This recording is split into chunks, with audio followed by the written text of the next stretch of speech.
friends, it's day 7. It's been a week. Woo! Who did their weigh-in pictures and measurements today? I did. We are gonna have spaghetti tonight because that's one of my kids' absolute favorites, and I had it kind of semi-prepared in the freezer, so I'm gonna walk you through that. The kids are gonna have noodles, so got my big stock pot here, ready to get that boiling. And then I'm gonna show you how I throw the rest of this together and a version for moi. Like I said, the kids are just having pasta and garlic knots with theirs. Thankfully, because I'm in a good fat burn, I'm not tempted at all by that. But for our meat sauce, let me show you. I had it frozen. I pulled it out of the freezer this morning to defrost. And I'm just gonna put it on the stove to heat up.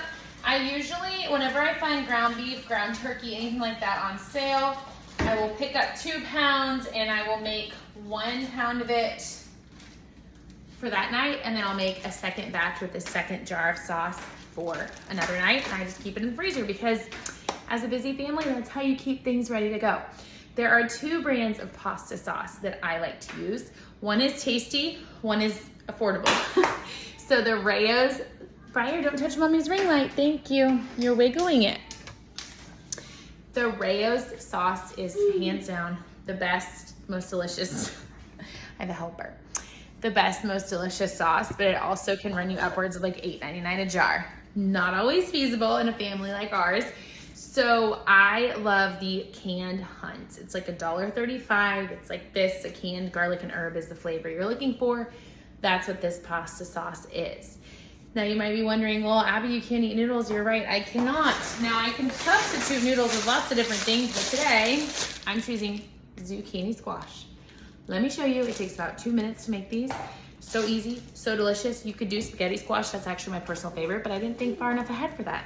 I gotta roast that, and I don't have it done. Let me show you how to saute up some zucchini. Okay, I have a zucchini here. I just washed it, haven't peeled it, haven't done anything with it. I am gonna cut off the top and the bottom.